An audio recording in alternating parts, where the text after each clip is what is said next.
الحمد للہ رب العالمین والصلاة والسلام على اشرف الانبیاء والمرسلین وعلى آلہ واصحابہ ومن تبعهم بإحسان الى یوم الدین اما بعد.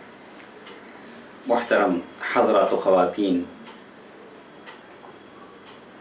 انسانوں کو جو کچھ بیماریاں مصیبتیں حاصل ہوتی ہیں، انسان اس میں مبتلا ہوتے ہیں، تو اس کے پیچھے سبب کیا ہے؟ کیوں ایسا ہوتا ہے؟ بیماریاں، بلائیں، مصیبتیں کیوں آتی ہیں؟ تو 3 اسباب اس کے ہیں. پہلا سبب تو یہ ہے کہ غافل لوگ جب اللہ تبارک و تعالیٰ کے اس راستے سے ہٹ جاتے ہیں جو ان کو جنت تک پہنچاتا ہے، تو اس راستے پر دوبارہ واپس لانے کے لیے اللہ تبارک و تعالیٰ کی طرف سے اس طرح کی چیزیں لائی جاتی ہیں، بیماریوں کی شکل میں، مصیبتوں کی شکل میں، وبا بلا کی شکل میں، وباؤں کی شکل میں، کہ دوبارہ لوگ اللہ تبارک و تعالیٰ کی طرف رجوع ہوں. کئی ایسے لوگوں کو ہم نے دیکھا جو بڑے سخت دل تھے، پتھر دل تھے، اللہ کے سامنے سر جھکانا جانتے نہ تھے، لیکن ایسے حالات ان کی زندگیوں میں جب پیدا ہوئے، وہ بیماریوں کا شکار ہوئے، مصیبتوں کا شکار ہوئے، تو اللہ تبارک و تعالیٰ کی طرف وہ متوجہ ہوئے، انابت اللہ کی توفیق انہیں حاصل ہوئی، دوبارہ وہ اس راستے پر چلے آئے جس راستے پر اللہ نے ان کو چلنے کو کہا تھا. ایک دوسرا سبب ان بلاؤں، مصیبتوں، وباؤں کا زندگی میں آنے کا یہ ہے کہ آدمی کے گناہوں کا کفارہ بن جائے. لوگ جو کچھ غلطیاں کرتے ہیں ان کے گناہوں کا کفارہ یہ بلائیں، مصیبتیں، بیماریاں بن جاتی ہیں.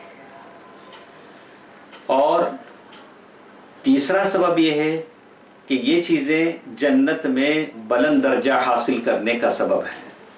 اللہ تبارک و تعالیٰ آدمی ان چیزوں پر صبر کرتا ہے، اللہ تبارک و تعالیٰ سے ثواب کی امید رکھتا ہے، تو اللہ تبارک و تعالیٰ اسے جنت میں بلند درجوں کا حقدار بناتے ہیں.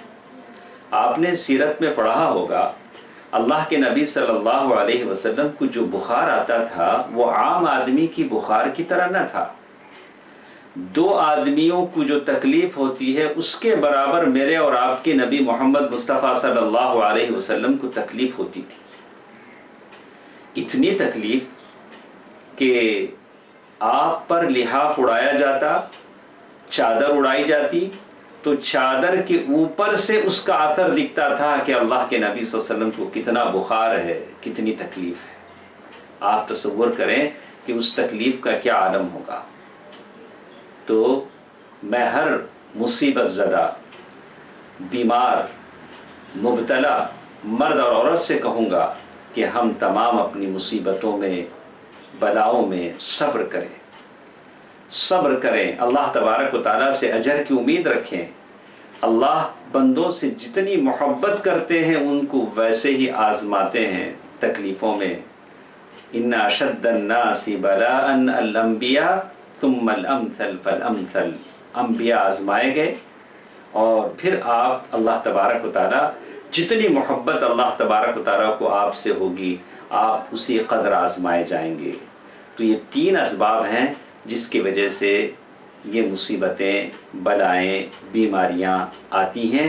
ایک، تنبیہ الغفلہ، غافلوں کو تنبیہ کرنے کے لیے اور ان کو پھر صحیح راستے پر لانے کے لیے، اور دوسری چیز گناہوں کے کفارے کے لیے، اور تیسری چیز جنت میں بلند درجے کے حصول کے لیے. اللہ تبارک و تعالیٰ مجھے اور آپ کو عافیت دے، صبر دے، اور اللہ تبارک و تعالیٰ ہمیں جو کچھ ہم زندگیوں میں پاتے ہیں اللہ تبارک و تعالیٰ اس کے بدلے ہمیں اپنے پاس سے اجر عظیم عنایت فرمائے. آمین. والسلام علیکم ورحمۃ اللہ وبرکاتہ.